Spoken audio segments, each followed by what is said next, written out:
السلام علیکم ورحمۃ اللہ وبرکاتہ۔ اعوذ باللہ من الشیطان الرجیم، بسم اللہ الرحمن الرحیم۔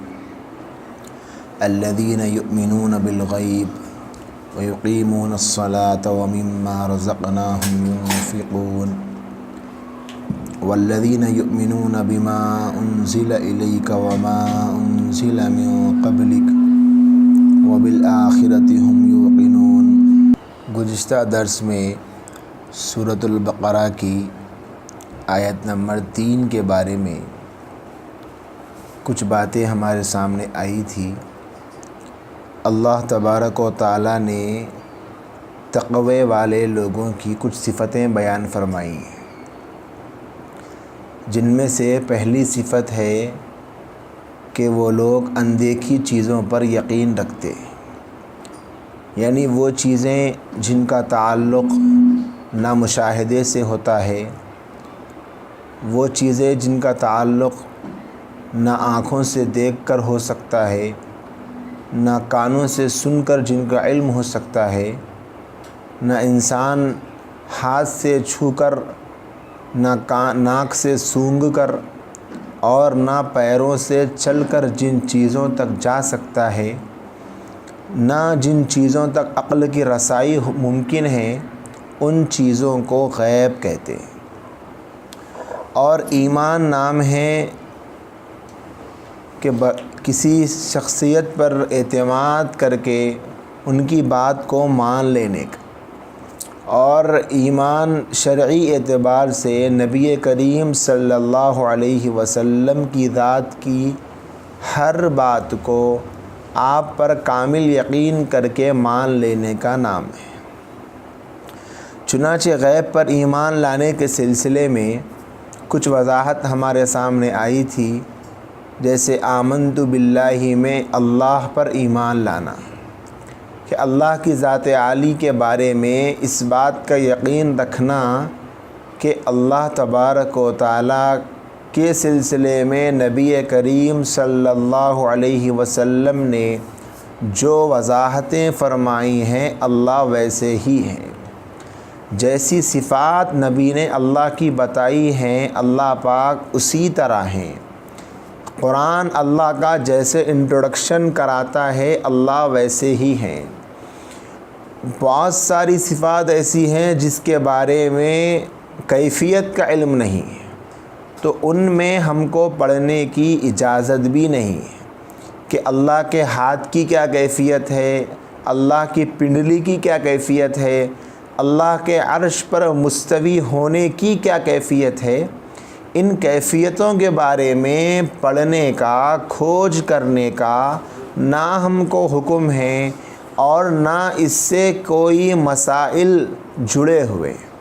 چنانچہ نبی علیہ السلام نے اللہ کے بارے میں جیسی ہم کو ہدایات دی ہیں اسی طرح اللہ کو ماننا ہے۔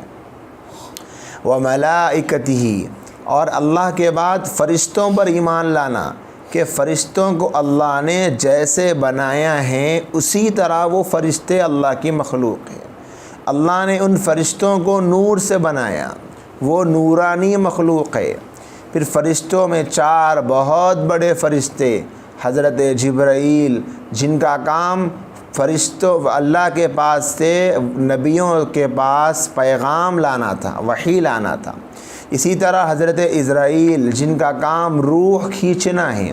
اسی طرح حضرت اسرافیل جن کا کام کل قیامت کے دن سور پھونکنا ہے۔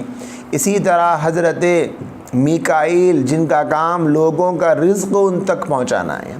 تو اللہ نے جس فرشتے کو جس کام پر لگایا ہے وہ اسی کام پر لگا ہوا ہے۔ جیسے اللہ نے حضرت اسرافیل کو حکم دیا تھا سور پھونکنے کا، یعنی حکم جب دیں گے سور پھونکنے کا تو وہ سور پھونکنے کے لیے جب سے پیدا کیے گئے ہیں تیار بیٹھے۔ جب حکم ہوگا اللہ کا سور پھونکنے کا تو وہ سور پھونک دیں گے۔ حضرت میکائیل علیہ السلام کو اللہ پاک نے جس کو جتنا رزق دینا ہے وہ تقسیم کر دی ہے۔ حضرت اسرائیل علیہ السلام کے ہاتھ میں، ان کے قبضے میں اللہ نے جس کو جس وقت موت دینا ہے وہ سب بتا دیا ہے۔ حضرت جبرائیل کے بارے میں تو جانتے ہیں کہ اللہ پاک نے انبیاء کے پاس پیغام دے کر ان کو بھیجنے کی ذمہ داری دی تھی۔ ان تمام فرشتوں کے بارے میں ایمان لانا، پھر وَكُتُبِهِ کتابوں پر ایمان لانا، یعنی ایسی وہ تمام کتابیں جو آسمان سے نازل ہوئی تھی وہ نبی اللہ تبارک و تعالیٰ نے اپنے اپنے نبیوں پر اتاری ہے۔ جتنی کتابیں آسمانی پچھلی گزر چکی، ہم 3 کتابوں کا نام جانتے ہیں قرآن کو چھوڑ کر۔ قرآن کو اگر ملا لیں گے تو کل 4 کتابیں ہیں، توریت، زبور، انجیل، قرآن، یہ 4 کتابیں ہیں۔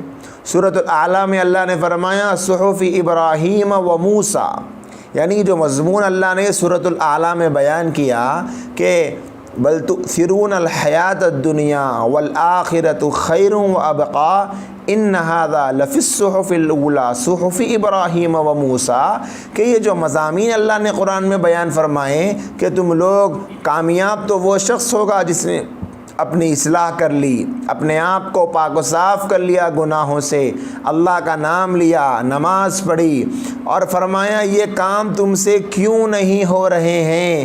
اس لیے نہیں ہو رہے ہیں، کیا نہیں ہو رہا؟ تمہارے دل کی پاکیزگی، تمہاری اصلاح اس لیے نہیں ہو رہی کہ تم لوگ دنیاوی زندگی کو ترجیح دیتے ہو۔ جب دنیا اور آخرت دونوں کا آمنا سامنا ہوتا ہے تو تم اخروی زندگی کو نظر انداز کرتے ہو اور دنیاوی زندگی کو ترجیح دیتے ہو، اس لیے تم لوگ نیک نہیں بن پا رہے ہو۔ پھر آگے فرمایا یہ جو مضمون ہیں یہ ابراہیم اور موسیٰ علیہ السلام کے صحیفوں میں بھی ہے۔ تو معلوم ہوا کچھ ایسے بھی صحیفے ہیں جو حضرت ابراہیم علیہ السلام پر بھی اللہ پاک نے اتارے تھے۔ ہم کو یہ کرنا ہے کہ جو کچھ اللہ کی طرف سے آیا تھا سب پر ایمان لانا ہے۔ اب جو موجودہ کیفیت ہے توریت کی، زبور کی، انجیل کی، ان کی حالت چونکہ ویسی نہیں ہے جیسی اللہ نے اتاری تھی، اس لیے اب ان کتابوں پر اجمالی ایمان لانا ہے کہ یہ کتابیں تو اللہ کی طرف سے ہے، لیکن اب جو جس کیفیت پر ہے ویسی اللہ کی طرف سے نہیں اتاری گئی تھی، جو تھا اس میں ہم اس پر ایمان لاتے ہیں۔ اور قرآن مجید بھی انہی کتابوں میں ہے کہ اس پر بھی ایمان لانا یہ انسان کے ایمان والے ہونے کی علامت ہے۔ جب تک غیب کی چیزوں پر ایمان نہیں لائے گا تو ایمان کہاں کہلائے گا؟ پھر رسولوں پر ایمان لانا، وَرُسُلِهِ کہ اللہ کے جتنے رسول دنیا میں آئے ہیں سب کا کام انسانوں کی اللہ کی پہچان کروانا تھا، کہ بندوں کو بندوں کی بندگی سے نکال کر اللہ کی بندگی میں داخل کرنا یہ انبیاء کا کام تھا۔ توحید کا درس لے کر وہ آئے تھے اور اللہ تبارک و تعالیٰ سے اپنی قوم کو جوڑنے کے لیے آئے تھے۔ اللہ کے رسول برحق ہیں، یہ بھی غیب ہی کی ایک شکل ہے، غیب ہی کی ایک قسم ہے۔ اس کا بھی تعلق غیب سے ہے کہ رسولوں پر ایمان لانا، کہ آج ہم کو جن رسولوں کا نام سننے میں آتا ہے، ہم میں سے کس نے دیکھا اس نبی کو کہ وہ نبی بنا کر بھیجے گئے؟ کسی نے نہیں دیکھا، یہ بھی غیب ہے۔ پھر آگے ہے والیوم الآخری کہ آخرت کے دن پر ایمان لانا، کہ ایک دن آنے والا ہے جس دن فیصلہ کیا جائے گا، جس دن کھرے اور کھوٹے کے درمیان فرق کیا جائے گا، جس دن اچھے اور برے کے درمیان تمیز کی جائے گی۔ یہ دنیاوی زندگی جیسے انسان گزار رہا ہے ایسے ہی گزار کر ختم نہیں ہوگی، بلکہ ایک دن آئے گا، اس دن میں کیے جانے والے، اس دنیا میں کیے جانے والے ایک ایک عمل کا حساب دینا پڑے گا۔ وہ فیصلے کا دن ہے، وہ والیوم الآخری، وہ آخرت کا دن ہے۔ اس دن پر ایمان لانا بھی ایمان والے ہونے کی علامت ہے۔ اگر کسی کو اس دن پر ایمان نہیں ہے تو اس کا مطلب یہ ہے کہ وہ غیب پر ایمان لانے والا بنا ہی نہیں ہے، کیونکہ اصل چیز تو جو آخرت کا دن ہے وہی ہے جو انسان سے چھپی ہوئی۔ آج دنیا میں جتنا کرائم، جتنے گناہ، جتنے بڑے بڑے گھپلے ہو رہے ہیں، ان کے پیچھے یہی عقیدہ کار فرما ہے کہ ان کے دلوں میں اللہ کے پاس جانے کا کوئی تصور نہیں، ان کی زندگیاں اس تصور سے خالی ہے۔ صرف مسلمان کے لیے یہ تصور ہے کہ تمہاری زندگی محض یہ زندگی نہیں ہے، یہ کوئی ایک ڈرامہ نہیں ہے، تمہیں کوئی وقتی طور پہ کوئی رول دے کر تمہیں ایکٹنگ نہیں کروائی جا رہی، بلکہ اس کا انجام ہے، اس کے بعد ایک بہت بڑی زندگی ہے۔ اگر تم لوگ دنیا میں نیک بن کر رہے تو ہمیشہ کی جنت ہے، اور اگر برے بن کر رہے تو ہمیشہ کی جہنم۔ یہ والیوم الآخر، آخرت کا دن۔ آج جتنے بڑے بڑے ہم لوگ دیکھیں گے دہریہ قسم کے غیر مسلم، ان کا کسی بھی مذہب سے تعلق ہو، وہ اللہ کو نہیں مانتے، وہ مسلمان نہیں ہیں، ان کے سامنے آخرت کا عقیدہ بالکل بھی نہیں۔ جیسے غیر مسلموں میں یہ بات بڑی مشہور ہے کہ اگر تم نے اس دنیا میں پاپ کیے، گناہ کیے، اس دنیا میں اگر تم نے کسی کو ستایا، تکلیف دی، اذیت دی، تو کیا ہوگا؟ اگلے جنم میں تم کوئی جانور بنو گے، تم منش کی شکل میں نہیں بنائے جاؤ گے، بلکہ اگلے جنم میں تمہارے لیے کوئی بہت ایک بری شکل دے کے تمہیں کوئی حیوان بنا دیا جائے گا۔ یہ تصور ہے ان کے پاس، اور یہ تصور ایسا ہے جو انسان کو گناہ سے روک ہی نہیں سکتا، کیونکہ وہ لوگ یہ سوچتے ہیں کہ بھئی اب اس جنم میں کر لو جو کرنا ہے، اگلے جنم کا کس نے سوچا ہے؟ تو یہ جو عقیدہ ہے اگلے جنم کا، اس عقیدے کا اسلام سے کوئی تعلق نہیں ہے۔ اگلا جنم ہے، اگلا جنم کوئی چیز نہیں ہے، یہی جنم ایک جنم ہے، ایک ہی مرتبہ انسان دنیا میں پیدا ہوتا ہے اور وہ مرتا کبھی بھی نہیں ہے۔ یہاں جو دنیاوی زندگی میں مرتا ہوا نظر آتا ہے، روح کا جسم سے جو تعلق تھا وہ ختم ہو جاتا ہے، بس پھر ایک اگلی زندگی شروع ہوتی ہے، جو زندگی انسان کی دنیا سے ریلیٹڈ نہیں ہے بلکہ برزخ کی زندگی ہے، پھر اس کے بعد آخرت کی زندگی ہے، پھر اس کے بعد ہمیشہ کی جنت یا پھر ہمیشہ کی جہنم کی زندگی ہے۔ انسان کبھی ختم نہیں ہوتا۔ یہاں جو مرتا ہوا نظر آتا ہے، یہ دنیاوی زندگی کا رشتہ اس کا ٹوٹ جاتا ہے۔ روح نہیں مرتی، جسم مرتا ہے، روح تو ہمیشہ زندہ رہتی ہے۔ لیکن غیر مسلموں کے یہاں 7 جنموں کا تصور ہے، اسی لیے جب ان کے یہاں شادی ہوتی ہے تو ان کے منڈپ میں 7 پھیرے لگوائے جاتے ہیں، اور ایک پھیرا ایک جنم تک ساتھ نبھانے کا وعدہ ہوتا ہے۔ اسی لیے ان کے یہاں یہ عقیدہ ہے کہ جب ایک مرتبہ 7 پھیرے لے کر شادی کر لی تو اب 7 جنم تک ساتھ نہیں چھوڑنا ہے، 7 جنم تک ساتھ نبھانا ہے اپنے شوہر کا۔ شوہر سمجھتا ہے کہ مجھے 7 جنموں تک اپنی بیوی کا ساتھ نبھانا ہے، اور یہی چیزیں فلموں میں، ڈراموں میں، سیریل میں بار بار دکھائی جا رہی کہ کسی فلم میں دوسرا جنم دکھایا جا رہا کہ آج سے 400 سال پہلے جنم میں تم ایسے منش تھے، یہی تمہاری آتما ہے جو 400 سال بعد اس جنم میں پیدا ہو گئی ہے۔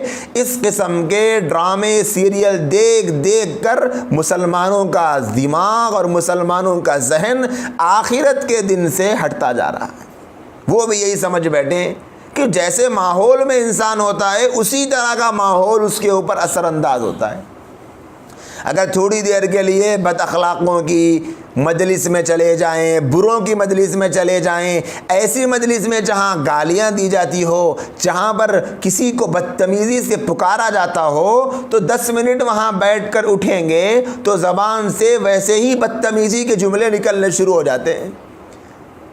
سننے والا سن کر تعجب کرتا ہے کہ بھائی تم نے تو آج تک ایسی بات کبھی نہیں کی، آج کیوں کر رہے ہو؟ تو اس کو بھی احساس ہوتا ہے کہ ہاں بھائی وہاں تھوڑی دیر بیٹھ گیا تھا، لگتا ہے وہاں کا اثر ہو گیا کہ ان کی باتیں سنتے سنتے میری زبان سے بھی وہی نکل رہا ہے۔ تو جب تھوڑی دیر ساتھ بیٹھنے کا اتنا اثر ہوتا ہے، جب مستقل کئی مرتبہ، بیسیوں مرتبہ پنرجنم، اگلا جنم، دوسرا جنم، تیسرا جنم، چوتھا جنم، ایسے جنموں کی اسٹوریز کو اور کہانیوں کو اور ڈراموں اور سیریل کو دیکھتے جائیں گے تو پھر ذہن سے اس جنم کے آخری ہونے کا تصور انسانوں کے کمزور ہونا لازمی ہے۔ آج اسی کا نتیجہ نظر آتا ہے کہ وہ بہت سارے مسلمان جن کا رشتہ ان سیریل اور ڈراموں سے بڑا اٹوٹ ہے، انہیں مرنے کی بات کی جائے تو وہ فوراً چھڑلا اٹھتے ہیں، غصے میں آ جاتے ہیں، مارنے کے لیے آ جائیں گے، ڈانٹ دیں گے، جھڑک دیں گے، جو ہو سکتا ہے کر دیں گے۔ کیوں؟ اس لیے کہ ان کے سامنے مرنے کی بات نہ کرو۔ آزادی ایسی ہو گئی معاشرے میں، لبرل طبقہ اتنا عام ہوتا جا رہا ہے کہ لبرل سوچ ایسی بڑھتی جا رہی ہے کہ اس زندگی کے ختم ہونے کا تذکرہ بھی آج لوگوں کو پسند نہیں آ رہا ہے۔ اس زندگی کے ختم ہونے کا تذکرہ پسند نہیں آ رہا جس زندگی کا ختم ہونا اتنا یقینی ہے جیسے سورج کے نکلنے پر روشنی کا ہونا یقینی ہے، ایسے ہی اس زندگی کا ختم ہونا بھی یقینی ہے۔ لیکن انسان ایسے ماحول میں جی رہا کہ اس کو ایسی چیزیں اب پسند نہیں آ رہی ہیں۔ لیکن پسند آئے یا نہ آئے، اب پسند نہ آئے تو مرنے کے بعد تو پسند آ جائے گی۔ اب اگر کسی کو یقین نہ ہو کہ بھئی آخرت کا ایک دن ہوگا تو مرنے کے بعد تو یقین ہی کرنا ہے، لیکن اس یقین سے کوئی فائدہ ہونے والا نہیں ہے۔ اب نہ کریں گے تو مرنے کے بعد تو کرنا پڑے گا۔ کتنے ایسے لوگ ہیں جن کو موت سے کوئی نہیں بچا سکتا۔ لوگ سمجھتے ہیں کہ جتنا میرے پاس پیسہ ہے یہ پیسہ سارا خرچ کروں گا تب مروں گا۔ انسان کی سوچ یہ بن چکی ہے۔ جس کے بعد بہت جائیداد ہے، اس کے ذہن میں یہ تصور ہے کہ اس جائیداد کو میں یوز نہیں کروں گا تو کون یوز کرے گا؟ جب میں اس جائیداد کو پوری یوز کروں گا، ختم کروں گا، خرچ کروں گا، صرف کروں گا تو پھر اس کے بعد مجھے مرنا ہے۔ ایسا ذہنوں میں بیٹھا ہوا ہے کہ بچوں کی شادی کیے بغیر میں نہیں مر سکتا، بچوں کے اچھے دن دیکھے بغیر نہیں مر سکتا، ناتا نواسی کے ہاتھ لال کیے بغیر نہیں مر سکتی۔ ایسے تصور ذہنوں میں بیٹھے ہوئے ہیں اور روزانہ اپنی آنکھوں سے دیکھ رہے ہیں ایسے لوگ جن کے مرنے کا کوئی خیال نہیں تھا، مر گئے۔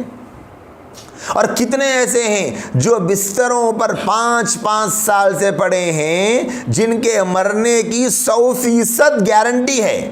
ایسا لگتا ہے کہ اب مریں گے یا تب مریں گے، لیکن 5 سال سے نہیں مر رہے ہیں، وہ بستروں پہ پڑے ہیں۔ ایسا لگتا ہے ڈاکٹر بھی کہتے ہیں کہ بھئی 2 مہینے کے مہمان ہیں، 2 سال ہو گیا لیکن ابھی تک مہمان ہی بنے ہیں، مرے ہی نہیں۔ تو یہ کیا ہے؟ اللہ کی مرضی ہے۔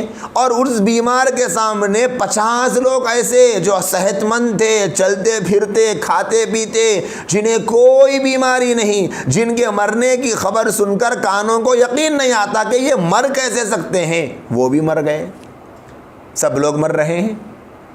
مرنے کے بعد یہ ایک زندگی ہے جو آخرت کا دن ہے، والیوم الآخری۔ اس سے کسی کو فرار نہیں، اس سے کسی کو چھٹکارا نہیں۔ اس دن کا سامنا ہر کسی کو کرنا ہے، چاہے وہ مرد ہو، چاہے وہ عورت ہو، چاہے وہ بچہ ہو، چاہے وہ بوڑھا ہو، کوئی بھی ہو، ہر کسی کو اس دن کا سامنا کرنا۔ تو یہ ایک عقیدہ ہے والیوم الآخری۔ پھر اگلا والقدر خیرہ وشرہ من اللہ تعالی، اس پر بھی ایمان لانا ہے کہ جو کچھ ہوتا ہے وہ اللہ کی طرف سے ہوتا ہے، چاہے وہ خیر ہو چاہے وہ شر۔ میرے حق میں کوئی چیز بہتر ہو، میرے حق میں کوئی چیز بری ہو، میرے حق میں کوئی چیز خیر ہو، میرے حق میں کوئی چیز شر ہو، کچھ بھی ہو، یہ سب کا سب اللہ کی طرف سے ہو رہا ہے۔ اس یقین کو مضبوط کرانے کے لیے اللہ پاک نبیوں کو دنیا میں بھیجتے ہیں کہ جا کر ہمارے بندوں کو اس یقین کا درس دو کہ جو دنیا میں ہو رہا ہے یہ سب کرنے والی ذات ایک اللہ کی ذات ہے۔ اس یقین کو مضبوط کرنے کے لیے نبی آئے ہیں دنیا میں۔ اس یقین کو مضبوط کرنے کے لیے قرآن کی تعلیمات ہے، اس یقین کو مضبوط کرنے کے لیے حدیث رسول ہے، اس یقین کو مضبوط کرنے کے لیے صحابہ کی زندگیاں ہیں کہ جو ہوتا ہے اللہ کی طرف سے ہوتا ہے، کسی کو طاقت نہیں اللہ کے کام میں خلل کرنے کی۔ ایسا نہیں ہو سکتا کہ اللہ کسی بندے کو فائدہ پہنچانا چاہ رہا تھا اور کوئی دوسرا نقصان پہنچانا چاہ رہا تھا، کیونکہ اس کے یہاں میجارٹی بہت ہے، اس کے پاس پیسہ بہت ہے، اس کے ہاتھ کے نیچے کام کرنے والے غنڈے بہت ہے، لہذا اللہ کسی کو فائدہ پہنچانا چاہ رہا تھا، اس نے نقصان پہنچا دیا۔ ایسا نہیں ہوگا۔ حدیث پاک میں آتا ہے اللہ کے نبی صلی اللہ علیہ وسلم نے فرمایا، جب تمہارا رب تمہیں کوئی فائدہ پہنچانا چاہے، پوری دنیا مل کر تمہیں نقصان پہنچانا چاہے تو نہیں پہنچا سکتی، جب اللہ تم کو فائدہ پہنچانا چاہے۔ اور فرمایا کہ اگر اللہ تمہیں نقصان پہنچانا چاہے، یعنی تمہارے تقدیر میں نقصان اگر لکھا ہو، پوری دنیا مل کر تم کو فائدہ پہنچانا چاہے تو نہیں پہنچا سکتی۔ سب کچھ اللہ کرنے والے۔ آج اس عقیدے کو بہت زیادہ پڑھنے کی، سمجھنے کی، مضبوط کرنے کی ضرورت ہے۔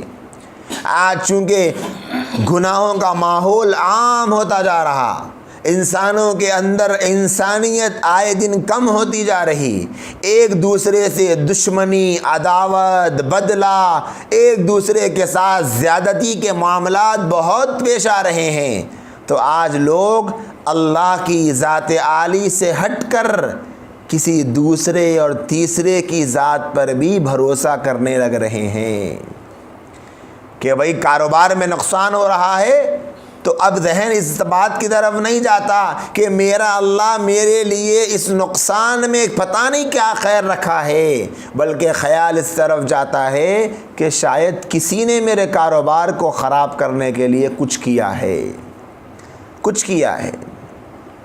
اگر شادی کے بعد اپنی بیٹی کے ساتھ سسرال میں زیادتی ہوتی ہوئی نظر آ جائے تو فوراً ماں باپ کا ذہن یہاں جا رہا ہے کہ شاید میرے داماد کو کسی نے کچھ کروا دیا ہے۔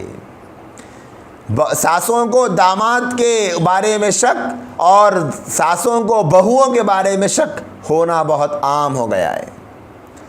اگر کسی گھر میں حالات نہیں سدھر رہے ہیں، پریشانیوں پر پریشانیاں، ایک بیمار ہو کر سدھرتا ہے کہ دوسرا بیمار ہو کر سدھرتا ہے کہ تیسرا بیمار، کام نہیں بنتے ہوئے نظر آتے ہیں، تو فوراً آج یقین کے اندر زلزلے پیدا ہو رہے ہیں۔ والیوم الآخر والقدر خیرہ وشرہ من اللہ تعالی، جو کچھ ہو رہا ہے اس کا تعلق اللہ کی ذات سے ہے، اس بات کا یقین پیدا ہونا ہے۔ سب کچھ اللہ کی ذات سے۔ اللہ کے نبی صلی اللہ علیہ وسلم نے فرمایا کہ درخت کا ایک پتا بھی اللہ کی مرضی کے بغیر حرکت نہیں کر سکتا۔ جب ایک پتا حرکت نہیں کر سکتا تو پھر دنیا میں وہ کون سی طاقت ہے جو اللہ کی مرضی کے بغیر ہم کو نقصان پہنچائے گی، اللہ کی مرضی کے بغیر ہم کو خسارہ پہنچا سکتی ہے؟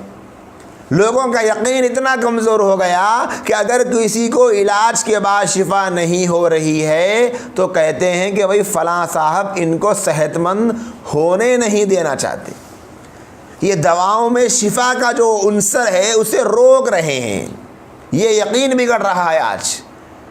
تو غیب پر ایمان لانے کا مطلب ایک یہ بھی ہے کہ اللہ کی طرف سے ہر کام کے ہونے کا یقین ہمارے دلوں میں پیدا ہو جائے۔ پھر اگلی چیز ہے والبعث بعد الموت، مرنے کے بعد دوبارہ اٹھائے جانے کا جو عقیدہ ہے اس پر بھی یقین کرنا ایمان کی علامت ہے، کہ مسلمان کا یہ عقیدہ ہے کہ آج میں مروں گا، میرے مرنے کے بعد ایک دن آئے گا قیامت کا جس دن مجھے قبر سے اٹھایا جائے گا، میرے اعمال نامے میرے سامنے پیش کیے جائیں گے، سوال جواب ہوگا، اور پھر میرا جو انجام ہونا ہے جنتی یا جہنمی وہ سب ہونے والا ہے۔ اس کا یقین رکھنا بھی ضروری ہے۔ آج اسلام کو چھوڑ کر جتنے مذاہب پائے جاتے ہیں ان کے اندر یہ تصور ہے، ہر کسی کے اندر الگ الگ، کہ کوئی یہ کہتا ہے کہ جب ہم مرنے کے بعد کسی شخص کو جلا چکے اور جل کر اس کی راکھ سب کی سب بہا چکے تو پھر اسے کیسے اٹھایا جائے گا؟ بھائی جب جلا کر راکھ بنا کر اس کو پانی میں استھیوں کو بہا دیا گیا تو پھر وہ کیسے زندہ ہوگا؟ کوئی آدمی حادثے میں ایسا شکار ہوا حادثے کا، بلاسٹ ہو گیا، وہ پھٹ کر چندی چندی ہو گیا، اب اس کو کیسے اٹھائیں گے؟ کسی کو یہ زبان پر سوال آ جاتا ہے کہ کوئی جل کر پورا کا پورا بھسم ہو کر مر گیا، اب اس کو کیسے دوبارہ اٹھایا جائے گا؟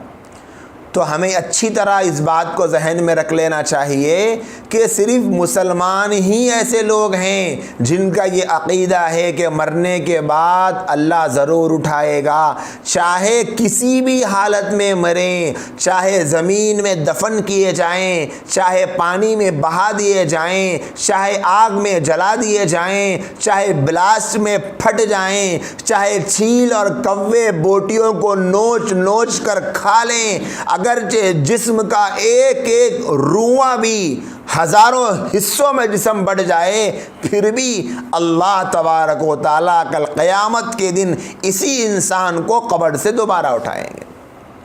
وہ جس جگہ پر بھن کر جل کر ختم ہوا ہوگا اس کو وہاں سے اٹھائیں گے۔ اسی لیے تو اللہ پاک نے قرآن مجید میں فرمایا لا اقسم بیوم القیامہ ولا اقسم بالنفس اللوامہ ایحسب الانسان ان لن نجمع عظامہ، کیا انسان یہ سمجھتا ہے کہ ہم انسان کی ہڈیوں کو جمع نہیں کر سکتے؟ اللہ نے فرمایا بلا قادرین علی ان نسوی بنانہ، تو سن لیں بلکہ ہم تو اس بات پر قادر ہیں کہ اس کی انگلیوں کے جو پورے ہیں ان پوروں کو بھی ہم اسی طرح زندہ کریں گے جیسے دنیا میں تھے۔ تو جو اللہ پوروں کو دوبارہ زندہ کرنے پر قادر ہے تو وہ اللہ کا انسان کو پھر سے زندہ نہیں کریں گے؟ یہ عقیدہ بھی بہت زیادہ مضبوط کرنے کی ضرورت ہے۔ آج دنیا میں کتنے ایسے لوگ پائے جاتے ہیں جن کا یہ عقیدہ نہیں ہے، وہ یہ سمجھتے ہیں کہ بھائی مر گئے ختم ہو گئی زندگی، مرنے کے بعد اٹھائے جانے کا کوئی تصور نہیں۔ جیسے کفار مکہ نبی صلی اللہ علیہ وسلم سے کہتے تھے کہ ہم ایک بار مر گئے تو کیسے ہماری مٹی کو مٹی سے نکال کر ہم کو دوبارہ زندہ کیا جائے؟ نہیں کیا جا سکتا۔ لیکن نبی کریم صلی اللہ علیہ وسلم فرماتے کہ قرآن کی آیتیں سناتے اللہ تبارک و تعالیٰ اس بات کے کرنے پر قادر ہے اور ضرور کریں گے اللہ تعالیٰ۔ تو یہ ہے چند بنیادی ایمان بالغیب کی قسمیں، ایمان مجمل ہم جس کو کہتے ہیں، آمنت باللہ و ملائکتہ و کتبہ و رسلہ والیوم الآخر والقدر خیرہ و شرہ من اللہ تعالی والبعث بعد الموت۔ یہ ایسے مسلم عقیدے ہیں کہ آج مسلم معاشرے کا جائزہ لے کر دیکھیں تو لاکھوں لوگ ایسے ملیں گے جنہوں نے ان کلمات کو بچپن ہی میں یاد کیا ہے، بڑے ہونے کے بعد کسی نے یاد نہیں کیا۔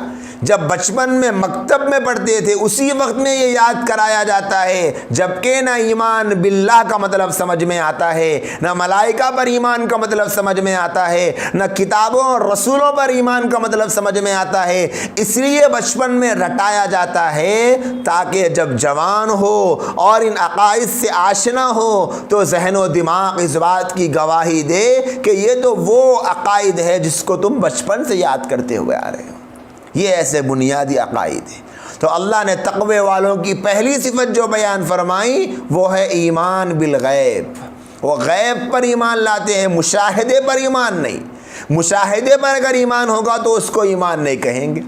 اب اگر کوئی انسان کسی ویڈیو میں شیطان کو دیکھ کر اس بات کا اقرار کر لے کہ ہاں بھائی میں نے شیطان کو دیکھا ہے، اب میں ایمان لاتا ہوں کہ شیطان ہے، تو ہم کیا کہیں گے کہ آپ کا ایمان اس بیس پر ہو ہی نہیں سکتا، کیونکہ شیطان کو آج تک نہیں دیکھا ہے کسی نے۔ ہم کو ہمارے رب نے قرآن میں بتلایا کہ شیطان ابلیس ملعون ہیں، ہمارے نبی نے شیطان کا انٹروڈکشن کرایا ہے، دکھایا نہیں ہے نبی نے۔ آپ جو دکھانے کی کوشش کر رہے ہیں یہ ہمارے ایمان کا حصہ نہیں۔ ہم تو بغیر دیکھے شیطان کو شیطان مانیں گے، کیونکہ ہمارا ایمان ہے، ہم کو نبی نے جو خبر دی ہے اس کو ماننا ضروری ہے۔ آج لوگوں کو ویڈیوز میں شیطان بنوا کر دکھایا جا رہا ہے۔ کسی نے دیکھا ہے شیطان کو؟ کسی نے نہیں دیکھا، لیکن کمپیوٹر کے ذریعے سے جتنی بری سے بری شکل بن سکتی ہے اس کو بنا کر کہا جاتا ہے کہ بھئی یہی شیطان ہے۔ اب بچوں کا ذہن یہ بن رہا ہے، جب وہ دیکھ رہے ہیں بار بار تو ذہن اس طرف جا رہا ہے کہ ہاں بھائی شیطان ایسا ہوتا ہے، حالانکہ شیطان ویسا نہیں ہوتا، شیطان تو ویسا ہوتا ہی نہیں۔ حور کو بنا کر دکھایا جا رہا، حالانکہ حور ویسی نہیں ہے۔ قبر کے عذاب کو دکھایا جا رہا کہ قبر میں اس طریقے سے عذاب ہوگا۔ وہ سب کہاں سے؟ حدیثوں میں ہم جو سنتے ہیں کہ قبر میں پھسلیوں کو قبر دبائے گی، بچھو ڈسیں گے، سانپ ڈسیں گے، اور اللہ پاک قسم قسم کے موذی جانوروں کو قبر میں عذاب کے لیے رکھیں گے، یہ جو ہم سنتے آتے ہیں اسی کو وہ لوگ ویڈیوز کی شکل میں بنا رہے ہیں۔ اور ہمارا مسلمان سماج، ہمارا مسلم معاشرہ بغیر کسی تحقیق کے اندھی درست کو قبول کر رہا ہے، اور لوگ یہ سمجھ رہے ہیں کہ ایسی ویڈیوز دیکھنے کے بعد خوف پیدا ہوگا۔ یہ سمجھ رہے ہیں کہ بھئی بچوں کو اگر نمازی بنانا ہے، بچوں کو اگر اللہ کی طرف متوجہ کرنا ہے، چھوٹے بچوں کو اگر ڈرانا ہے تو ایک کام یہ کر لو کہ یہ دکھا لو، دیکھو شیطان کو دیکھو، دیکھ کے ڈرو، خبر میں عذاب ایسے ہوتا ہے۔ حالانکہ اگر اس طریقے سے انسان کے اندر تقوی پیدا ہو سکتا تھا تو اللہ پاک بھی اللہ کی طرف سے ایک سی ڈی ریکارڈ کر کے نبیوں کے ذریعے سے بھیج دیتے تھے کہ بھائی اپنے اپنے امتی کو پیغام بھی سناؤ اور سی ڈی بھی دکھاؤ، یہ ویڈیو سب کو دکھا دو تاکہ لوگ ڈر جائیں۔ حالانکہ یہ اسلام کی تعلیمات نہیں ہے۔ آپ 1000 مرتبہ کوئی بنا کر ریکارڈڈ ویڈیو دکھا لیں، کسی کے دل میں بھی تقوی نہیں پیدا ہوگا۔ اب لاکھوں نہیں کروڑوں کی تعداد میں ایسی سی ڈیز اس زمانے میں فروخت کی گئی ہے جب سی ڈیوں کا دور تھا، کروڑوں کی تعداد میں، بلکہ اس سے زائد۔ لوگوں نے اتنا دیکھا، اگر اس کے دیکھنے سے انسان کے اندر تقوی پیدا ہو سکتا تھا تو پھر تو سارا ہندوستان متقی بن جانا چاہیے تھا۔ پھر کہاں گئے سب دیکھنے والے؟ بس یہ ضیاء وقت ہے اور کچھ نہیں ہے، ٹائم پاس کے لیے، وقت گزارنے کے لیے۔ جیسے کوئی لوگ کامیڈی شو دیکھ کر دل بہلا رہے ہیں تو ہارر ایسے ڈرامے اور سیریل اور ایسی ویڈیوز دیکھ کر بھی تھوڑا سا ڈرنے کی ایکٹنگ کر رہے ہیں، ڈر نہیں پیدا ہوتا۔ لیکن جو قرآن جو ہم کو دیتا ہے عقیدہ، وہ ہے مرنے کے بعد دوبارہ اٹھائے جانے کا، آخرت کے دن کے قائم ہونے کا، اور تقوی کا عقیدہ دیتا ہے، تقوی کا تصور دیتا ہے۔ اور تقوی کا تصور یہ ہے کہ آپ تنہا رہو یا مجمع میں رہو، کہیں بھی رہو، اللہ کے دیکھنے کا استحضار ہمیشہ آپ کے ساتھ لگا ہے۔ جیسے دل کی دھڑکن آپ کی ہمیشہ دھڑکتی رہتی ہے، یہی کیفیت ہے تقوی کی۔ ایسا بندہ جہاں جائے اسے اللہ کے سامنے جواب دینے کا احساس ستاتا ہے۔ یہ تصور دیا ہے قرآن نے کہ دل میں تقوی پیدا کر لو، اب تمہیں کسی بھی مشاہدے کی ضرورت نہیں ہے، غیب پر تمہارا ایمان آ جائے گا۔ یہ ایمان کی اصل بنیاد ہے اسلام کی، جس کو اللہ نے قرآن میں بیان کیا کہ غیب پر ایمان لاتے ہیں، اندیکھی چیزوں پر یقین کرتے ہیں۔ اور اگلی جو صفت بیان فرمائی تقوی والوں کی وہ ہے وَيُقِيمُونَ الصَّلَاةَ، اور نماز قائم کرتے ہیں۔ نماز قائم کرنے سے مراد یہاں پر صرف نماز کو ادا نہیں کر لینا نہیں ہے، بلکہ نماز کے لیے جو چیزیں ضروری ہیں، نماز کے آداب کی رعایت، نماز میں خشوع اور خضوع کا ہونا، اللہ کا استحضار ہونا، اللہ کے دیکھنے کا خیال ہونا۔ نبی صلی اللہ علیہ وسلم نے فرمایا نماز ایسے پڑھو جیسے تم اللہ کو دیکھ رہے ہو، نماز ایسے پڑھو جیسے تم اللہ کو دیکھ رہے ہو کہ بھئی اللہ کو تو کسی نے آج تک نہیں دیکھا، پھر نماز میں اللہ کو کیسے دیکھیں گے؟ تو ذہن کو اس طرف ڈائیورٹ کیا جا رہا ہے، جیسے تم اللہ کو دیکھتے تو کیسی نماز پڑھتے، ویسی نماز پڑھو کہ تم ابھی اللہ کو دیکھ رہے ہو۔ اب جب آدمی کو اس بات کا استحضار ہوگا کہ میں اپنے رب کو دیکھ رہا ہوں، تو وہ کیسے ادب کے ساتھ، کیسے خشوع کے ساتھ، کیسے خضوع کے ساتھ، کیسے اللہ کے دھیان کے ساتھ نماز پڑھے گا۔ پھر فرمایا کہ اگر تم اس کیفیت کو نہیں لا سکتے اپنے اندر کہ تم اللہ کو دیکھ رہے ہو، تو کم سے کم درجے میں اس استحضار کو تو ضرور اپنے اندر پیدا کرو کہ تمہارا رب تو تم کو دیکھ رہا ہے۔ ایسے نماز پڑھو کہ تمہارا اللہ تم کو دیکھ رہا ہے۔ جب اللہ کے دیکھنے کے استحضار کے ساتھ نماز پڑھی جائے گی تو بتاؤ وہ نماز کیا خشوع کے بغیر ہوگی؟ وہ کیسی نماز ہوگی؟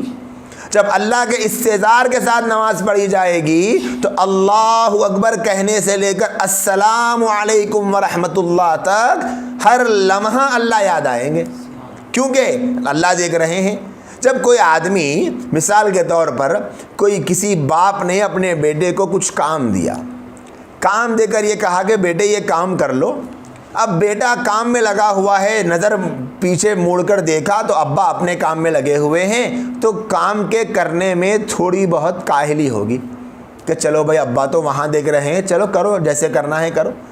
لیکن کچھ دیر بعد دیکھا تو ابا اپنی ہی طرف دیکھ رہے ہیں، بیٹے نے دیکھا کہ ابا تو میری ہی طرف دیکھ رہے ہیں، تو ابا کی نظر جب تک بیٹے پر ٹکی رہے گی تب تک بیٹا تو ایسے کام کرے گا جیسے باپ نے کرنے کو کہا، کیونکہ ابا دیکھ رہے ہیں۔ اب ذرا غور کریں کہ جب بندے کو اللہ کے دیکھنے کا خیال آ جائے کہ اللہ دیکھ رہے ہیں تو نماز کیسے پڑھے گا؟ جب اللہ کے دیکھنے کا خیال آ جائے گا تو اللہ اکبر کہنے سے لے کر السلام علیکم تک اللہ ہی یاد آئے گا۔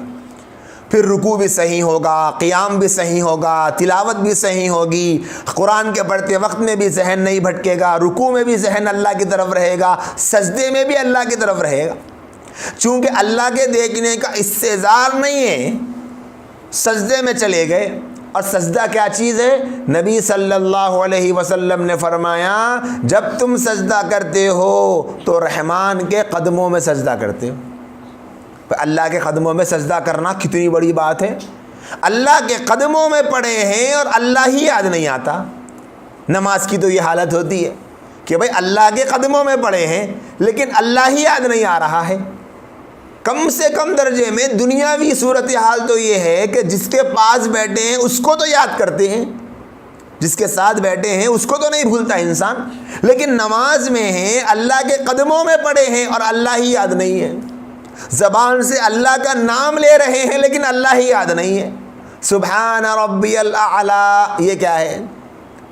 اللہ کی تعریف ہے، اللہ کی بڑائی ہے کہ پیشانی جس رب کے قدموں میں پڑی ہے، زبان جس رب کی تعریف بیان کر رہی ہے، کیا ہونا چاہیے تھا انسان کو کہ اپنے سارے وجود کے ساتھ، اپنے دماغ کے ساتھ، اپنی سوچ کے ساتھ اپنے مولا کے حضور میں حاضر ہوتا، لیکن پیشانی تو اللہ کے قدموں میں ہے اور زبان بھی اللہ کی حمد بیان کر رہی ہے، لیکن نماز پڑھنے والا ہی کہیں اور غائب ہے۔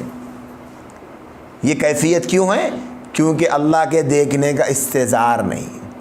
تو وَيُقِيمُونَ الصَّلَاةَ سے مراد صرف نماز پڑھنا نہیں، یہاں قرآن نے اقامت کا لفظ استعمال کیا کہ وہ نماز کو قائم کرتے ہیں، یعنی قائم کا مطلب نماز کو اپنے تمام آداب کے ساتھ، رعایتوں کے ساتھ میں ادا کرتے ہیں، جتنی جیسی نماز پڑھنا ہے ویسی نماز پڑھتے ہیں۔ اور اس میں صرف فرض نماز نہیں، جتنی نمازیں ہیں وہ ساری نمازیں آ گئی، جس وقت پہ جو نماز ادا کرنا ہے وہ ساری نمازیں آ گئی۔ تو جو دوسری صفت بیان کی ہے تقوی والوں کی، وہ نماز کے قائم کرنے کی ہے۔ اب آپ دیکھ لیں، پورے 14 صدیوں کی تاریخ اٹھا کر دیکھیں، جو جتنا متقی گزرا ہے وہ اتنا نمازی بھی گزرا ہے۔ اسی لیے ہم بارہا واقعات سنتے ہیں کہ فلاں اللہ والے کے بارے میں کہ وہ پوری رات نماز پڑھتے ہیں، پورا دن نماز پڑھتے ہیں، پورا دن روزہ رکھتے ہیں، پوری رات نماز پڑھتے ہیں۔ کتنے لوگوں کے بارے میں سنا کہ روزانہ رات میں 50 رکعتیں نفل پڑھتے تھے، 100 رکعتیں نفل پڑھتے تھے، تہجد پوری زندگی ناغہ نہیں ہوتی تھی۔ ایک بزرگ کے بارے میں تو یہ واقعہ مشہور ہے کہ عصر کی نماز کے بعد وہ کسی مشغلے کسی کام میں مصروف تھے، دینی کام میں، اس کام کی وجہ سے تھوڑی سی تاخیر ہوئی، عصر کی نماز پڑھنے کے لیے جب مسجد کو پہنچے تو پہلی صف میں جگہ مل گئی، لیکن تکبیر اولیٰ چھوٹ گئی۔ نماز کے بعد چہرے پر غم کے آثار تھے۔ شاگردوں نے پوچھا حضرت کیا بات ہے، بڑے ہی غم میں نظر آتے ہیں؟ تو کہنے لگے کہ افسوس تو اس بات پر ہو رہا ہے کہ آج 40 سال بعد پہلی مرتبہ میری تکبیر اولیٰ فوت ہو گئی۔ یہ تکبیر اولیٰ میری فوت ہوئی کیسے؟ میرا اللہ سے تعلق اتنا کمزور ہو گیا ہے کہ میں دنیا کے کام کاج میں پڑھ کر تکبیر اولیٰ چھوڑ چکا ہوں۔ ایسا تقوی زندگیوں میں تھا کہ تکبیر اولیٰ کے چھوٹنے پر بھی رونا آتا تھا۔ آج رمضان کی عید گزر کر 3 مہینے ہو گئے، کتنے مسلمان ہیں جن کی ایک دن کی بھی فجر کی نماز نہیں ہوتی، لیکن ٹس سے مس نہیں ہوتے۔ بعض تو ایسے ہیں جن کی 5 نمازیں کئی دن سے نہیں ہو رہی ہے، لیکن کوئی فرق نہیں پڑتا۔ کتنے ایسے ہیں جن کی ایک نماز ہوتی ہے تو 2 نہیں ہوتے، 2 ہوتے تو 4 نہیں ہوتے، کبھی 1 ہو جاتی تو کبھی 2 ہو جاتے۔ ایسے تو کتنے مسلمان ہیں جن کو کوئی فرق نہیں پڑ رہا۔ تو تقوی والوں کی صفت یہ ہے کہ وہ نماز کو قائم کرتے ہیں، ان کے ذہن و دماغ میں ہمیشہ نماز کی فکر ہوتی ہے۔ نبی صلی اللہ علیہ وسلم نے ایسے 7 لوگوں کا تذکرہ فرمایا حدیث میں، جن کو کل قیامت کے دن ایسے موقع پر جب پوری انسانیت پریشان ہوگی، کسی کو سایہ نہیں ملے گا اپنے آپ کو چھپانے کے لیے، آسمان سوا نیزے پر آ جائے گا، اللہ پاک 7 لوگوں کو اپنے عرش کا سایہ عطا فرمائے۔ 7 لوگوں کو، ان 7 لوگوں میں ایک شخص کے بارے میں فرمایا، ایسا شخص جس کا دل نماز میں اٹکا رہے، مسجد میں اٹکا رہے۔ محدثین نے تشریح فرمائی اس کے مراد وہ شخص ہے جو عصر کی نماز پڑھ لے، پڑھ کر اپنے کام کاج میں چلا جائے، اپنے کاروبار میں، اپنے مشغلے میں، اپنی مصروفیت میں، اپنی ملازمت میں، جو کام وہ کرتا ہے اس کام میں لگا ہوا ہے، لیکن اس کے ذہن پر یہ فکر ہے کہ اب مغرب کا وقت قریب آ رہا ہے، مجھے جیسے ہی اذان ہوگی نماز کو جانا ہے۔ مغرب پڑھ کر آیا، اب اس کے ذہن پر ایک فکر سوار ہے کہ عشاء کو مجھے جانا ہے۔ ظہر پڑھا، عصر کی فکر، عصر پڑھا، مغرب کی فکر، مغرب پڑھا، عشاء کی فکر۔ ایسی فکر میں جو رہتا ہے، محدثین فرماتے ہیں اس شخص کے مراد ایسا شخص ہے کل قیامت کے دن اس کو بھی اس موقع پر، جس کا تصور بھی ہمارے لیے محال ہے کہ جس موقع پر ہر قسم کا انسان پریشان ہوگا، اللہ پاک عرش کا سایہ عطا فرمائیں گے وہ نماز پڑھنے والوں کے لیے، جو نماز کو صرف پڑھتے نہیں، ادا نہیں کرتے، بلکہ نماز کو قائم کرتے ہیں، نماز کو زندہ کرتے ہیں، نماز کے آداب کے ساتھ۔ ایک صحابی رسول نبی کریم صلی اللہ علیہ وسلم کے سامنے آئے اور آپ نے نماز پڑھی، نماز پڑھ کر اللہ کے نبی کی مجلس میں آ کر بیٹھے۔ نبی علیہ السلام نے فرمایا کہ جاؤ نماز پڑھ کر آؤ۔ پھر سے نماز پڑھو، تم نے نماز نہیں پڑھی۔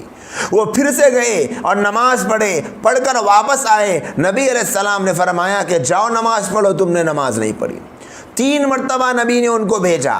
جب وہ آئے تو اللہ کے نبی سے پوچھنے لگے، یا رسول اللہ میں کیسی نماز پڑھوں، آپ بتلا دیجئے۔ آپ نے فرمایا جیسی نماز مجھ کو پڑھتا دیکھو ویسی نماز پڑھو۔ اب اس صحابی کی نماز کو دہرانے کے لیے کیوں فرمایا آپ نے؟ تو اللہ کے نبی نے فرمایا اس صحابی نے جو نماز پڑھی تھی وہ آئے اور انہوں نے قیام کیا، قرات کی، قرآن پڑھا اور رکوع میں گئے، سجدہ کیا، تو انہوں نے نماز میں رکوع جلدی کیا، سجدہ جلدی کیا، جلدی نماز پڑھی۔ تو نماز میں کوئی فرض نہیں چھوڑا، واجب نہیں چھوڑا، بلکہ نماز کو جس اطمینان سے پڑھنا تھا اس اطمینان سے نہیں پڑھا، ایک کام عمل کو ٹہر کے ادا کرنا تھا ویسے ادا نہیں کیا۔ تو اللہ کے نبی نے فرمایا پھر سے نماز پڑھو۔ تو یہ مطلب ہے اقامت صلاۃ کا، کہ نماز کو ایسے پڑھتے ہیں جیسے پڑھنے کا حق ہے۔ اب آج دیکھ لیں کتنی نمازیں ایسی ہیں کہ رکوع میں سجدے میں کب جا رہے ہیں، کیا پڑھ رہے ہیں، پڑھنے والے کو خود پتہ نہیں۔ آج نمازوں کا حال کیا بنا ہوا ہے مسلمانوں کا؟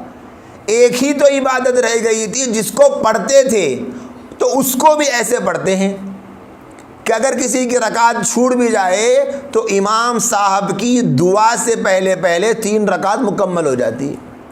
امام صاحب کی دعا مکمل نہیں ہوتی اور نماز جس کی چھوٹ گئی تھی اس کی 2 رکعتیں 3 رکعتیں مکمل ہو جاتی۔ اور کتنے تو ایسے ہیں جو امام صاحب کی تسبیح کے مختصر سے وقت کے بعد دعا کے ختم ہونے سے پہلے نماز بھی پوری کر لیتے ہیں اور امام صاحب کے ساتھ دعا میں بھی شریک نظر آتے ہیں۔ کیا پڑھ رہے ہیں؟ اگر جو نماز میں پڑھا جا رہا ہے سورہ فاتحہ، جو قرآن کی صورتیں، قرآن کی آیتیں تھوڑا سا بلند آواز سے پڑھنے کو کہے، کوئی بھی نہیں پڑھے گا، کوئی بھی نہیں پڑھے گا۔ کیوں؟ اس لیے کہ پڑھنے والے کو پتا ہے کہ میں جتنے بیہودہ انداز سے قرآن پڑھتا ہوں اللہ ہی سن سکتا ہے، کوئی اور نہیں سن سکتا اس قرآن کو، کیونکہ میں کسی کو سنانے کے قابل ہی نہیں ہوں۔ اور ایسا قرآن جو کسی کو سنانے کے قابل نہیں وہ اللہ کو سنانے کے قابل ہے۔ ایسی تیزی کے ساتھ قرآن پڑھا جاتا ہے، پتہ نہیں کیا پڑھتے ہیں۔ اور کتنے ایسے لوگ ہیں جو ٹہر کے قرآن پڑھتے ہیں، اب وہ پہلی رکعت کو ادا دہرا رہے ہیں امام کی نماز کے ہونے کے بعد، ان کا ابھی سورہ فاتحہ بھی نہیں ہوتا، ان کے بازو والے کی 2 رکعتیں ہو جاتی ہے۔ کیا پڑھ رہے ہیں؟ الحمدللہ رب۔ ایسا لگتا ہے کہ بہت سارے مسلمان تو ایسے ہیں جو رمضان میں تراویح جو سنتے ہیں اس کی نقل سال بھر کرتے ہیں۔ پڑھ کیا رہے ہیں آخر؟ نبی نے صرف اس صحابی کو نماز جلدی پڑھنے پر فرمایا دوبارہ نماز پڑھو۔ اب اگر جو نمازیں میں اور آپ پڑھ رہے ہیں، اللہ پاک کل قیامت کے دن جن نمازوں پر ہم کو تھوڑا بہت تو بھروسہ ہے کہ کچھ نہیں کیا، کم سے کم نماز تو پڑھا تھا، اللہ پاک ساری نمازوں کا ریکارڈ دیکھ کر فرمائیں تم نے، مثال کے طور پر فرض کریں کہ تم نے 1000 نمازیں پڑھ کر آئی تھی، اس میں سے 999 نمازیں تو ایسی ہے جو پھر سے پڑھ کر آؤ، کیونکہ تم نے تو صحیح پڑھا ہی نہیں۔ دیکھو اس نماز میں تم نے سورہ فاتحہ کی 1 آیت کھا لی، اس میں یہ کر لیا، اس میں یہ کر لیا۔ اگر ایسی غلطیاں دکھانا شروع کر دی جائے اور یہ کہا جائے کہ 999 نمازیں تو پھر سے پڑھو، اب یہ جو 1 بچی ہوئی ہے یہ بھی قبول نہیں کریں گے تو کیا بنے گا؟ تو تقوی والوں کی جو صفت ہے میرے بھائیوں اور بہنوں، وہ یہ ہے کہ ان کی نماز بتلاتی ہے کہ ان کے اندر تقوی ہے، ان کے پیشانی پر ایک نور ہوتا ہے نماز کا۔ اور ضروری نہیں ہے پیشانی کے اوپر نور کا مطلب لوگوں نے یہ سمجھ لیا جیسے صحابہ کے بارے میں قرآن میں موجود ہے، سیماہم فی وجوہہم من اثر السجود، کہ ان کے چہرے سجدوں کے اثر سے سیاہ ہو گئے تھے، کہ ان کی پیشانیوں پر سجدوں کے نشان بیٹھ جایا کرتے تھے۔ ضروری نہیں ہے کہ وہ نشان ہی ہو، اللہ پاک چہرے کو تر و تازہ رکھتے ہیں جو نماز پڑھنے والا ہوتا۔ چہرے کی تر و تازگی نہ گورے پن سے تعلق رکھتی ہے، نہ کالے پن سے تعلق رکھتی ہے، نہ جوانی سے اس کا کوئی رشتہ ہے، نہ بڑھاپے سے اس کا کوئی تعلق ہے۔ بعض ایسے بوڑھے حضرات کو بھی ہم نے دیکھا ہے کہ جن کا چہرہ تو 18 سال کے نوجوان سے زیادہ چمکدار ہوتا ہے، وجہ یہ ہے کہ ان کے اللہ سے تعلق ان کے چہرے پہ نظر آتا ہے۔ اور کتنے ایسے ہیں جو کریموں کی باٹلیں نہیں، کریموں کے ڈرم ختم کر رہے ہیں، لیکن ان کے چہروں پر وہی پھٹکار پڑی ہے۔ کیوں؟ کیونکہ اللہ کی ناراضگی کی یہ پھٹکار ہے۔ تو میرے بھائیوں اور میری بہنوں، یہ جو دوسری صفت اللہ نے بیان فرمائی، یہ نماز کو قائم کرنا، یہ بھی متقیوں کی صفت ہے، تقوی والوں کی صفت ہے۔ پھر آگے فرمایا وَمِمَّا رَزَقْنَاهُمْ يُنْفِقُونَ، اور جو کچھ ہم نے ان کو دیا ہے اس میں سے خرچ کرتے ہیں۔ دیکھیں اللہ نے کیسا بہترین لفظ استعمال فرمایا۔ اگر اللہ پاک یہ فرماتے کہ ہم نے جو کچھ دیا وہ سارا کا سارا خرچ کرتے ہیں، تب بھی کم تھا۔ اللہ نے جو دیا ہے وہ سب اللہ ہی کا ہے.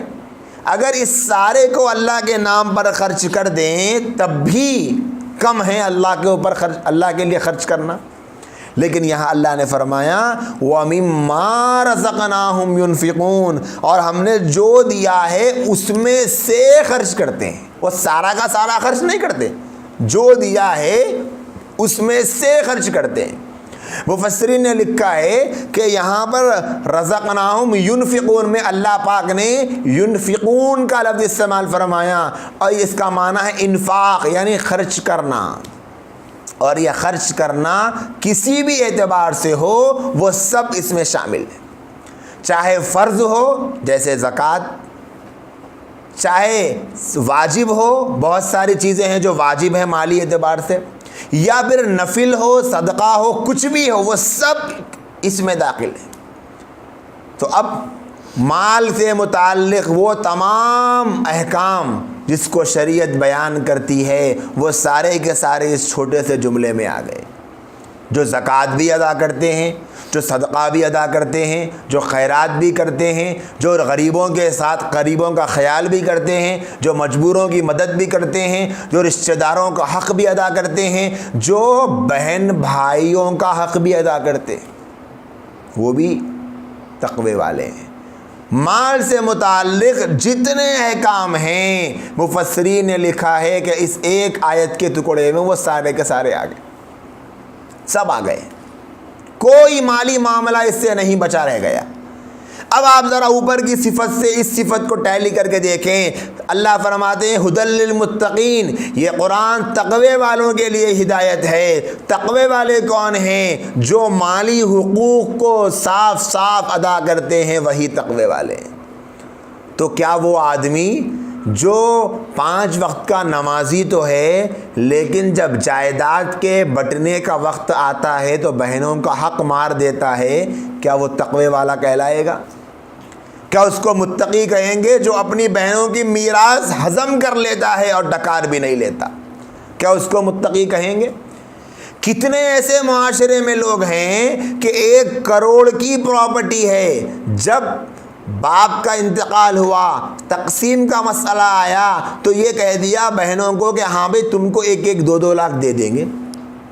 1-1 2-2 لاکھ بہنوں کو دے کر پوری جائیداد پر بھائیوں نے قبضہ کر کے اژدہے کی طرح خود کو بٹھایا ہوا ہے. اور پھر پیشانی پر نماز کے گٹھے بھی ملیں گے، سر پر ٹوپیاں بھی ملے گی، چہرے پر داڑیاں بھی ملے گی، ایسے لمبے لمبے جبے خبے بھی ملیں گے، اور ایسے عالیشان مکان بھی ملیں گے، اور ان بہنوں کی جائیداد کا حق مار کر کھا کر، حرام کا کھا کھا کر گھر کے باہر ھذا من فضل ربی کی تختی بھی لگائیں گے. کیا مطلب؟ ان بہنوں کا جو میں نے کھایا ہے یہ میرے رب کے فضل سے کھایا ہے، یہ مطلب ہے. کہ اللہ کا فضل ہوتا تو کیا حرام طریقے سے بہنوں کا مال کھاتا؟ 1 نہیں 2 نہیں، ہزاروں واقعات ایسے معاشرے میں چل رہے ہیں جہاں پر بھائیوں نے بہنوں کا حق پورے کو مار دیا ہے. میرے عزیز بھائیوں اور بہنوں، مالی حقوق میں سب سے زیادہ جس زاویے اور جس اینگل میں حقوق کو پامال کیا جا رہا ہے وہ وراثت کے مسئلے ہیں، وہ میراث کا مسئلہ ہے. کہیں پر بہنوں کو محروم کیا جاتا، کہیں پر بھاوجوں کو محروم کیا جاتا کہ بھائی کا انتقال ہو گیا تو باپ کے مرنے کے بعد وہ جو اس کا بھائی ہے، اس کی جو بیوی ہے، اس کے جو بچہ پوتا ہے، پوتے کو بھی حق ملتا ہے یا نہیں ملتا ہے، شریعت کیا کہتی ہے، اس کو جاننے کی کسی کو بھی فکر نہیں ہوتی. بولے کہ ہمارے بھائی مر گئے، بس ختم ہو گیا، اب کچھ نہیں ملنے والا ہے. کوئی بہن اگر بیچاری غریب ہے، اس کے یہاں اتنا دم نہیں کہ وہ اپنے بھائی سے لڑ کر اپنا حق لے سکے، تو اس کے اوپر تو سب سے پہلے مٹی ڈالی جاتی ہے. بولے کہ انہیں کون پوچھنے والی ہے، یہ بہن تو دیوانی ہے، اس کو تو اتنی سمجھ نہیں ہے، ان کے شوہر تو ہولے شولے، ان کو اتنی سمجھ نہیں ہے، لہٰذا اپنی اس بہن کا حق مار لو. اور جو بہن مالدار نظر آ گئی تو بولے کہ اس کے پاس تو بہت پیسہ ہے، کیا ضرورت ہے اس کو دینے کی، لہٰذا وہ کرو. صرف بھائیوں کا مسئلہ نہیں، بہنوں کے ایسے ایسے واقعات لوگ بتاتے ہیں، ایسے ایسے قصے سننے میں آتے ہیں کہ باپ کا انتقال ہوا تو بہنوں نے بھائی سے کہا کہ تم اب گھر میں قدم نہیں رکھ سکتے، تم جب باپ کی زندگی میں کہیں اور گھر بنا کر رہ رہے تھے اب وہیں پر جا کر رہو، اگر تم اس حصے میں، اس پراپرٹی میں حصے کا سوال لے کر آؤ گے تو میں کسی کو بھجوا کر تمہارا مرڈر کروا دوں۔ یہ صورتحال معاشرے میں چل رہی۔ وہ بہنیں، وہ بھائی جنہوں نے ایک ہی ماں کی ایک ہی چھاتی سے 2-2 سال تک ماں کے خون کو دودھ میں بدل کر پیا تھا، اسی مال کی وجہ سے خون کے پیاسے بنے ہوئے ہیں، خون کے پیاسے بنے ہوئے۔ باپ نے جائیداد چھوڑی تھی کئی ایکڑ، باپ کے مرتے ہی جو باپ کے ساتھ زیادہ رہتا تھا بڑا بیٹا، اس نے آدھی پراپرٹی قبضہ کر لی، بولے کہ بابا میرے واسطے کرے تھے۔ کاروبار چل رہا تھا باپ کا، کاروبار چلتے چلتے بڑا بھائی بھی ساتھ میں، چھوٹا بھائی بھی ساتھ میں، باپ کے مرتے ہی بڑا بھائی کہتا ہے کہ یہ میرا کاروبار ہے، تیرا کچھ بھی نہیں ہے۔ ایسے واقعات کی بھرمار ہے معاشرے میں۔ یہ سب کیوں؟ اس لیے کہ لوگوں نے یہ سمجھا کہ تقویٰ تو بس 5 وقت کی نماز پڑھنے میں ہے، روزہ رکھنے میں ہے، حج پر حج کو جا رہے ہیں، حج پر حج کو جا رہے ہیں۔ حال یہ ہے کہ بہنوں کا حق کھا کھا کر حرام کا مال پیٹ میں بھرا ہوا ہے، اور یہ سمجھ رہے ہیں کہ یہ جو حج ہے یہ مجھے بہنوں کا مارا ہوا جو حق کا گناہ ہے نا وہ گناہ معاف کرا دے گا۔ کچھ بھی نہیں کرائے گا۔ ایک نہیں، اگر اللہ روزانہ ایک حج کرنے کا حکم دیتے اور ایسا شخص سال کے 365 حج کرتا اور 10 سال میں 3650 حج کرتا تب بھی یہ بہنوں کا جو حق مارا تھا اس کا گناہ معاف ہونے والا نہیں۔ لوگ سمجھتے ہیں کہ حج پر حج کو جا رہے، عمرے پر عمرہ کر رہے ہیں اور پتہ نہیں کیسے کیسے نیک کام کر رہے ہیں، جو حقدار ہیں ان کو محروم کر کے دوسروں کو بانٹتے پھر رہے ہیں۔ وراثت کے مسئلے آج شریعت کی روشنی میں جاننے کا مسلمانوں میں مزاج ختم ہوتا جا رہا ہے، لیکن مرنے کے بعد وراثت کی تقسیم کیسے ہو یہ جاننے کی فکر معاشرے میں نہیں رہی۔ اتنا بڑا گناہ ہے کہ کل قیامت کے دن اس سے زیادہ سزا خوفناک شاید کسی اور عمل پہ ملے۔ کیوں؟ کیونکہ اس میں کئی لوگوں کا حق مارا جا رہا، کئی لوگوں کا حق مارا جا رہا۔ بہنوں کا حق مار دیں گے اور رشتہ داروں کا حق مار دیں گے، بھائیوں کا حق مار دیں گے، اور جتنے لوگوں نے تقسیم بھی کی ہے وہ ساری کی ساری گڑبڑوں پر، لیکن ادھر کا تم لے لو، ادھر کا تم لے لو، پیچھے کا ادھر تم لے لو، سامنے کا میں لے لوں گا، اس طریقے سے تقسیم کر کے پورے شرعی احکامات کا مذاق بنا دیا ہے۔ جبکہ قرآن میں جتنی تفصیل سے وراثت کے مسائل بیان ہوئے ہیں کوئی اور مسئلہ نہیں بیان ہوا۔ اللہ نے پورے ایک صفحے میں 15 سطر کی قرآن کے اعتبار سے 15 لائن ہیں، پورے ایک صفحے میں وراثت کے پورے مسائل بیان کر دیے ہیں تفصیل کے ساتھ، لیکن کتنے مسلمان ہیں جن کو پڑھنے کی توفیق بھی نہیں ہوتی اور سمجھ بیٹھے ہیں کہ بھئی مجھ سے بڑا دیندار تو کوئی بھی نہیں ہے، اور اس مسئلے میں کیا بے دین، کیا دیندار، کیا نمازی، کیا بے نمازی سب ہی ماشاءاللہ برابر نظر آتے ہیں۔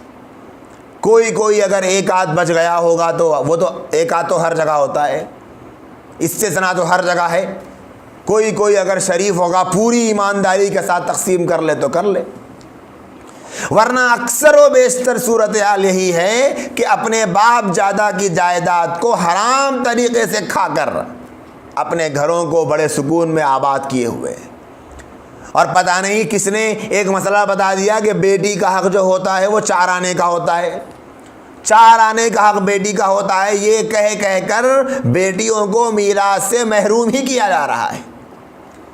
ایک بتلانے والوں نے بتلایا کہ کسی جگہ پر کئی ایکڑ زمین کے باپ نے جائیداد میں چھوڑی تھی، تو کیا کیا بیٹوں نے کہ دیکھو بھائی باپ نے جائیداد تو چھوڑی تھی، بیٹیوں کا حق ہی ہوتا ہے 4 آنا، لہٰذا 1-2 3 لاکھ دے کر بیٹیوں کو کہا کہ تمہارا اب سب حق ختم ہو گیا، اب کچھ حق نہیں ہے۔ یہ جو میراث سے محروم کرنے کا کلچر ہے یہ ہندوؤں سے لیا ہے مسلمانوں نے، ہندوؤں میں یہ رواج ہے کہ جب کسی بیٹی کی شادی کر کے بیاہ کر کے اس کو بھیج دیا جاتا ہے سسرال کو، تو اب اس کا اس گھر میں کوئی حق نہیں ہے۔ جب بیٹی پوچھے گی تو بھائی کہتا ہے کہ ہم نے تمہاری شادی اتنے دھوم دھام سے کی تھی، وہ سب کچھ ہو گیا، اب تمہارے لیے کچھ بھی نہیں، کچھ بھی نہیں ہے۔ اب اسلام کیا کہتا ہے؟ آپ اپنی بیٹی کی شادی اپنی حیثیت کے مطابق کم سے کم خرچ میں کرو یا زیادہ سے زیادہ کرو اگر اللہ نے آپ کو دی ہے، لیکن وراثت سے اس کا کوئی تعلق نہیں۔ باپ کے ورثے میں بیٹی کا حق ہوگا۔ انہی کی دیکھا دیکھی آج مسلمان نوجوان یہ کہتے ہیں کہ جب باپ مرے گا تو بیٹیوں سے کہیں گے کہ تمہارا کیا ہے، تمہاری تو شادی ہو گئی، تم تو اپنے سسرال میں ہو، تم اس گھر میں کس حق کی بنیاد پر سوال کر رہی ہو؟ حالانکہ باپ کے مرنے پر بھی باپ کی میراث بٹے گی، ماں کے مرنے پر بھی ماں کی جو میراث ہے وہ بھی بٹے گی۔ اور ہوتا یہ ہے کہ مرحوم کے دنیا سے جانے کے بعد 10 سال ہو جاتے ہیں لیکن میراث تقسیم نہیں ہوتی، جبکہ سب سے پہلے حکم یہ ہے کہ تدہیز و تکفین کے بعد تو کرنے کا سب سے پہلا کام ہے وہ میراث کی تقسیم ہے، میراث کی تقسیم کرنا ہے، وہ نہیں کرتے۔ اللہ فرماتے ہیں وَمِمَّا رَزَقْنَاهُمْ يُنْفِقُونَ، جو کچھ ہم نے ان کو دیا ہے اس میں سے خرچ کرتے ہیں، زکوٰۃ بھی دیتے ہیں، صدقہ بھی کرتے ہیں، خیرات بھی کرتے ہیں، رشتہ داروں کے جو حقوق ہیں ان حقوق کو بھی ادا کرتے ہیں۔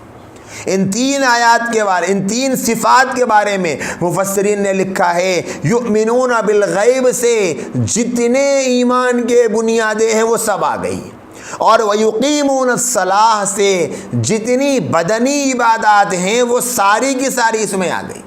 ایک سوال پیدا ہوگا انسان کو کہ عبادات تو بہت ہے، ایمان کے بعد اعمال تو بہت ہے کرنے کے، لیکن صرف نماز کا تذکرہ کیوں ہوا، صرف خرچ کرنے کا کیوں تذکرہ ہوا؟ تو اس کا جواب یہی دیا ہے کہ نماز سے مراد صرف نماز نہیں بلکہ بدن سے ادا کی جانے والی ساری عبادات اس میں آ گئی، ساری عبادتیں آ گئی۔ اور وَمِمَّا رَزَقْنَاهُمْ يُنْفِقُونَ، اور انفاق سے یعنی خرچ کرنے میں مالی جتنی عبادتیں ہیں وہ ساری کی ساری آ گئی۔ اب خلاصہ یہ ہوا تقوی والوں کی صفات کا۔ تقوی والے وہ ہیں جن کا ایمان غیب پر ہوتا ہے اور جو بدنی عبادات میں بھی کمال رکھتے ہیں، مالی عبادات میں بھی کمال رکھتے ہیں۔ خلاصہ یہ ہے کہ صرف ایمان کافی نہیں، ایمان کے ساتھ اعمال میں بھی ان کو کمال ہوتا ہے، ایسے لوگ ہیں تقوی والے، ان کو کہتے ہیں تقوی والے۔ تو یہ تقوی والوں کی 3 صفات کا تذکرہ آج کے اس درس میں مکمل ہوا۔ انشاءاللہ آئندہ درس میں اور 2-3 صفات باقی ہیں، پھر اس کے بعد اگلا مضمون شروع ہوگا، اللہ نے چاہا تو آئندہ درس میں بیان کریں گے۔ تو یہاں پر ایک بات ذہن میں یہ رکھ لیں کہ ان صفات کی اتنی وضاحت اس لیے کی جا رہی ہے کہ آئندہ آنے والے دروس میں جہاں پر بھی ایسے مضامین آئیں گے تو ہمارے لیے یہی تفصیل کافی ہوگی۔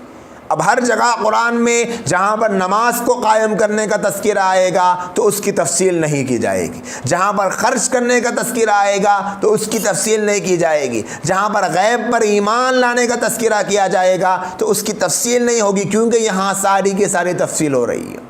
جہاں جو بھی لفظ پہلی مرتبہ آئے گا قرآن میں تو اس کی وضاحت ہم سنتے جائیں گے تاکہ آنے والے درسوں میں ہمارے لیے سہولت ہو۔ اللہ پاک سے دعا ہے اللہ ہم تمام کو توفیق عمل نصیب فرمائیں۔ وآخر دعوانا ان الحمد للہ رب العالمین۔